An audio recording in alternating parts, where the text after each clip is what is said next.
So this video is for like the non-ham radio people. Maybe you're curious what it is, or you just don't know much about it, and you want to know where can you listen, what frequencies are common, what ones work, what time of the day. There's a lot of ways to figure that out, but if you're new, it's probably pretty overwhelming. So one of the first things that I would say to do, let's say if you just don't even have a radio, or even if you do, you would want to head over to something on the computer that's going to give you a visual access. And there's a website called WebSDR. You just put it in your browser, search, and unfortunately I just clicked on something that Google auto-populated. So WebSDR, and I just typed it wrong again. Sorry about that. WebSDR. My computer has a memory of its own. Okay. You can do this from your phone also. So WebSDR.org basically is the official site for one of them. And there's a map. There's information here. I really find this page confusing, but if you're in the United States, probably two of the best ones to check out is the Northern Utah WebSDR. And then there's another one in Half Moon Bay called KFS WebSDR. And you can click on any of these things in here. They kind of tell you where they're at. Pacific Coast, south of San Francisco. I think there's a way to see the map here.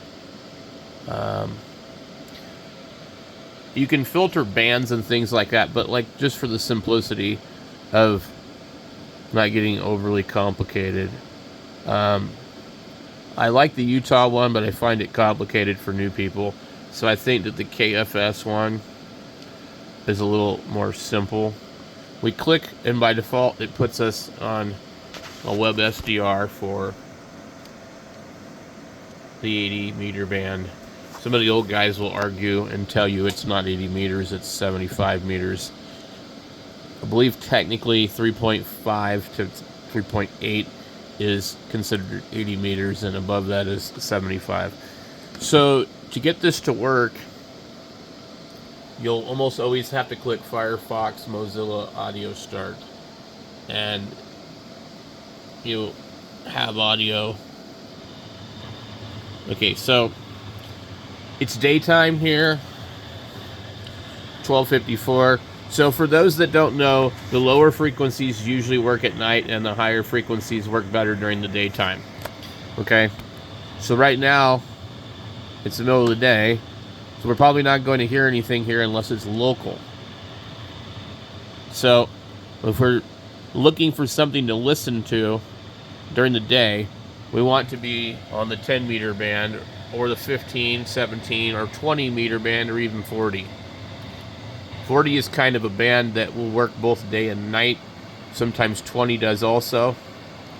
The reason that I tell you to use this is because we can see these signals here in the band. You take your mouse and you can use your scroll wheel to adjust this, so you can zoom in a little bit.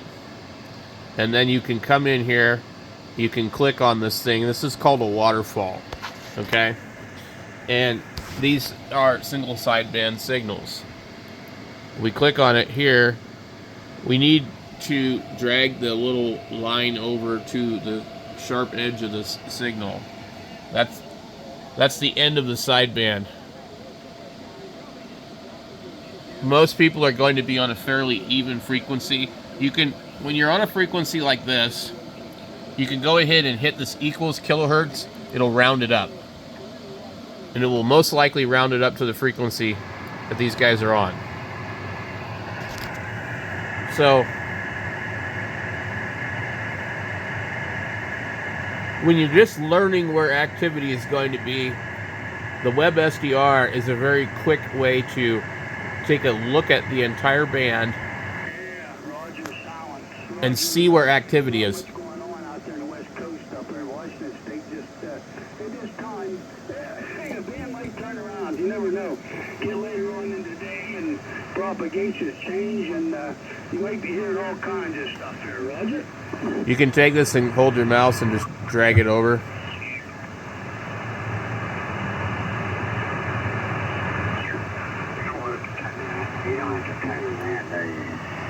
And then we just look at where we're at and even it up. But these are all signals that we can listen to. Now, why the mouse doesn't click to where you want it is beyond me. You kind of have to click halfway in the middle, and it won't let you click on the waterfall. It has to be down below here.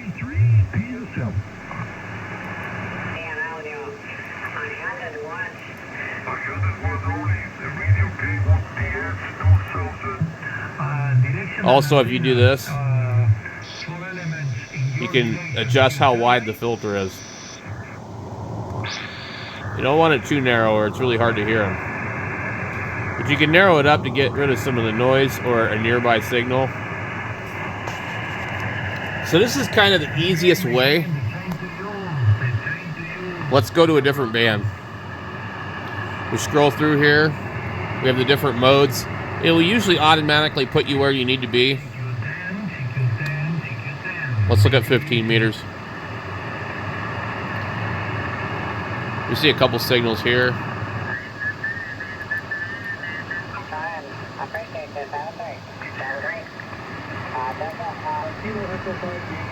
Okay.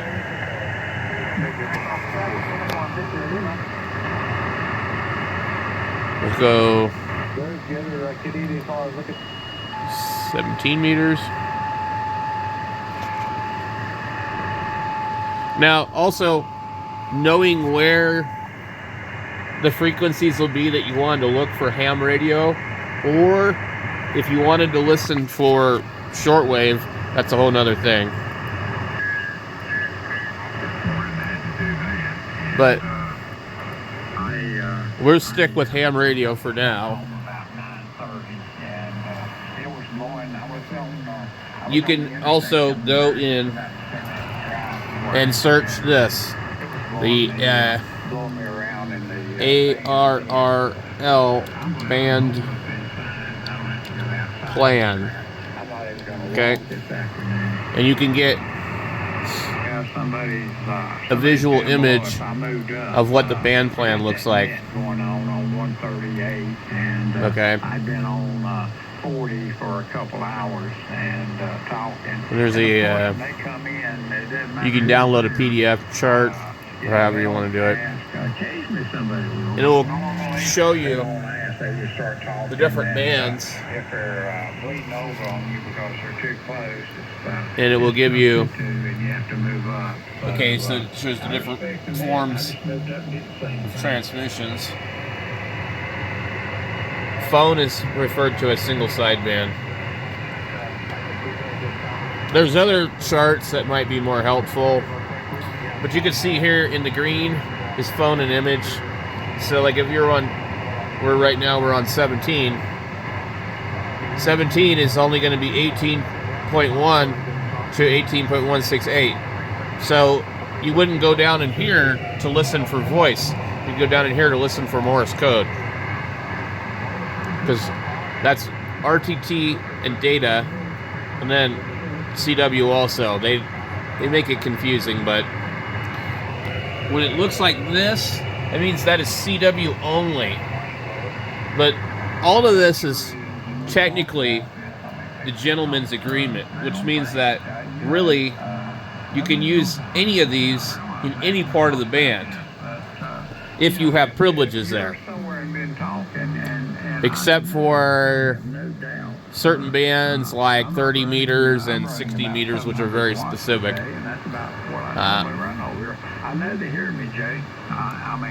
Anyway, that's a good thing to have. So otherwise, if you have a radio like this, or like this one here, where you actually just have a display, you tune through the radio and you look for signals, you know. This one here, I've got set up with SDR software so that I can use it like that. And I run what's called SDR Uno on an SDR Play, which is a software-defined radio box right here. And it shares my antenna connection with my radio.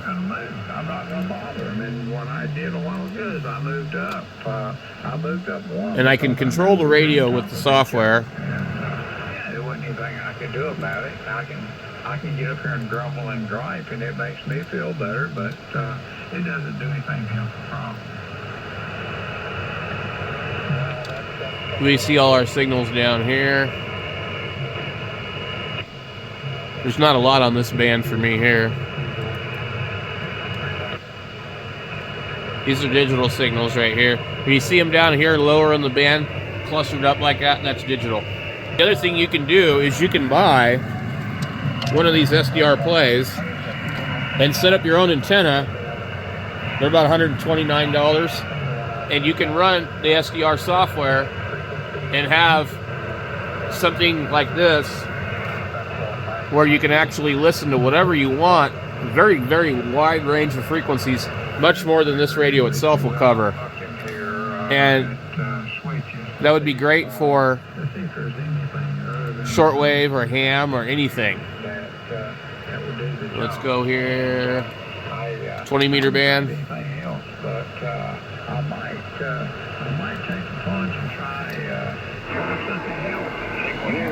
Let me mute this. This one I just replaced. Okay, so I like the visual approach to radio because now I like this software a little bit better. See how I just clicked on it and I didn't have to guess where I needed to be? So SDR Uno is a great software. W5FRF and the group W6KE, Doug Cronbell. So you can look at all of this. Now there are other signals down here that are all digital. That's Morse code. We click on one of here. You can almost read the dots and dashes.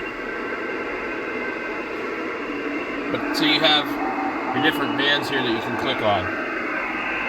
Or if you just have a radio, you just tune through the radio. But to really, really learn, you would be spending a lot of time.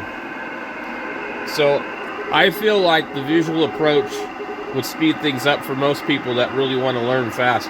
Because nowadays, most people, they just don't have the patience or time, you know. So getting on the WebSDR is really good. Also, there's another group of WebSDRs called Kiwis. So Kiwi is slightly different. KiwiSDR.com, and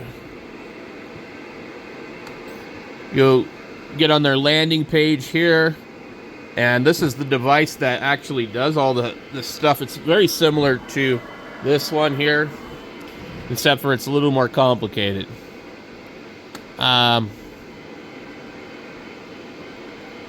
Let's see here. New.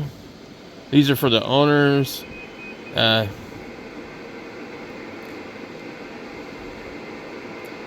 Okay. Access Kiwi SDRs here. The list and map of receivers. So here's a list of them. I like the map. So when you click on the map, see this? These are all receivers that you can click on and you can tune them and listen to them. So, like, let's see here. We'll go. Let's go to Chile. Okay. And we click on that.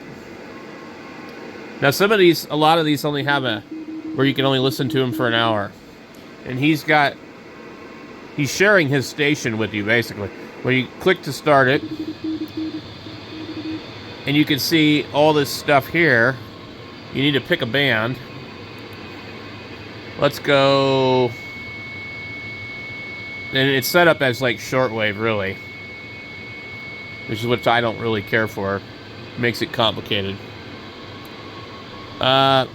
We can probably click somewhere in here and just see what it does.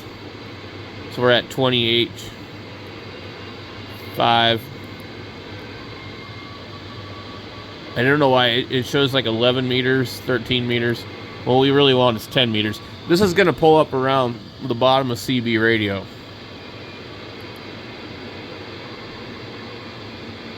Let's go. We need to be on amateur, maybe. Yeah, I don't know. So the Kiwis, to me, are a little complicated. That's why I didn't first recommend them to you.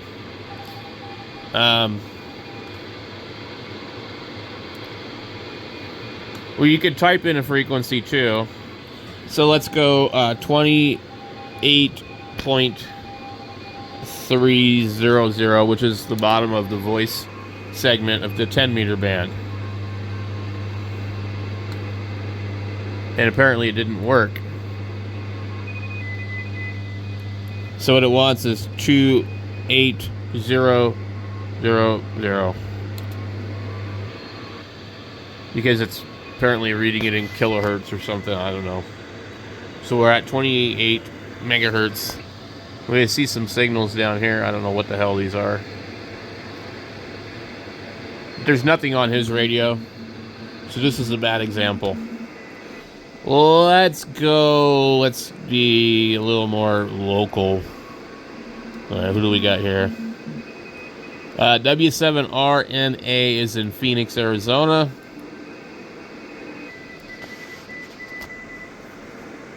Which means that if I really wanted to, I probably could start it and actually talk and hear myself on it.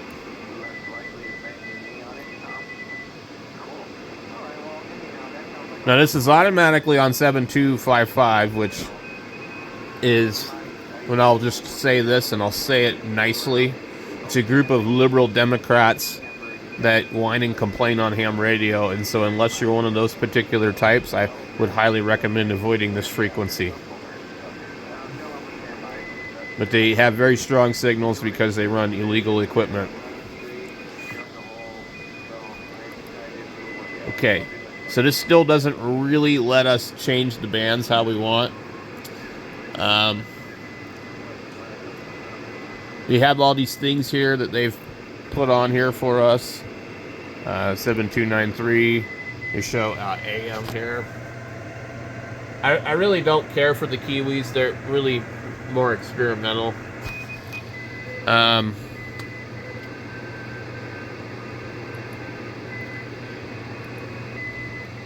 we click 11 meters. It doesn't even go to 11 meters. I don't know why they call that 11 meters. 28.000.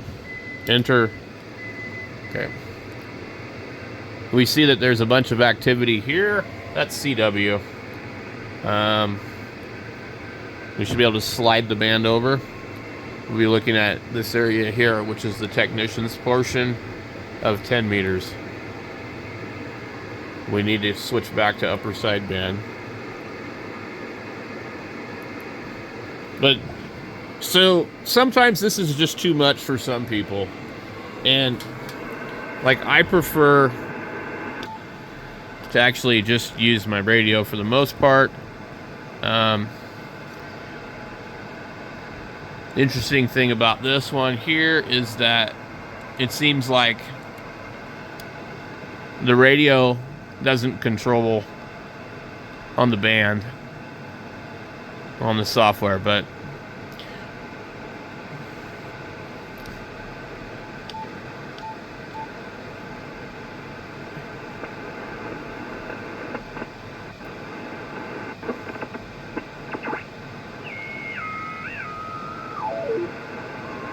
that's going to be digital.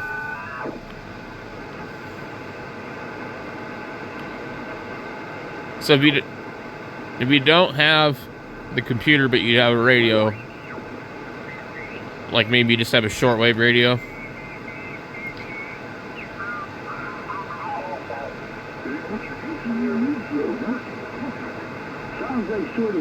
the biggest thing you want to do is put up the best antenna you can possibly put up so you can hear something. Now, the higher the frequency, the shorter the antenna needs to be. So, you know, but in order to hear something on 80 meters, 160 meters, you need quite a bit of wire. But at any rate, you can use the WebSDR, you can use the radio, you can tune around and listen. You can, you know, check the band plan to get the idea of like where to listen. But honestly, I think the best way to really tell where to find activity is to get on the WebSDR.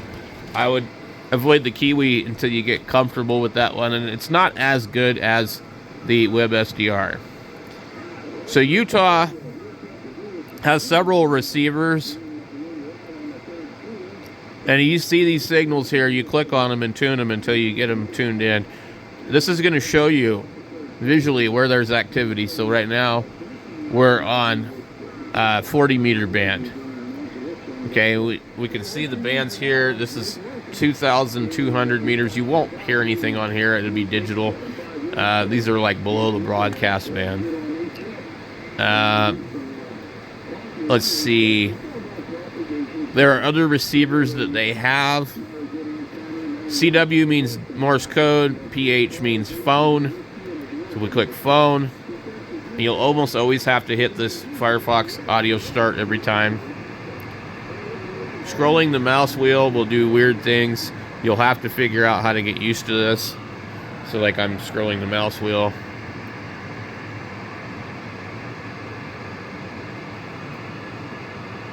A lot of times they'll have some basic suggestions. Like see right here, we see there's beacons. We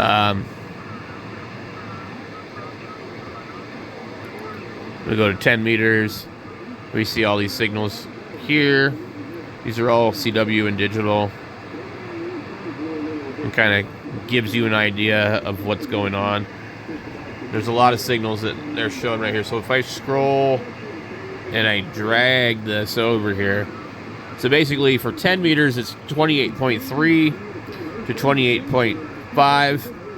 That's the technician's part of the band. That's going to be where you're going to see the most activity. Above that's going to be general and extras. And that's a good place once you get your general class license to work DX stations. And if you don't know what DX is, it's long distance. So you're going to get a lot of guys in Australia and Japan above 28.5. Another thing too, if you're in the United States, at the upper part of 28.4, so just before the 28.5, as the band starts to fade in the evening, you will catch a lot of South America and guys like that. Whereas in the lower part, you're going to hear a lot of guys in the South just kind of having a rag-chew general conversation. So we click on whatever we want here. Let's see.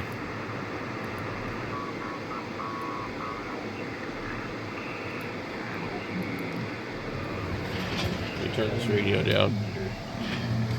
So basically just look for signals and click on them and play around and get comfortable. And that's how you're going to find out where to find stuff to listen to. I hope that helps somebody that's new.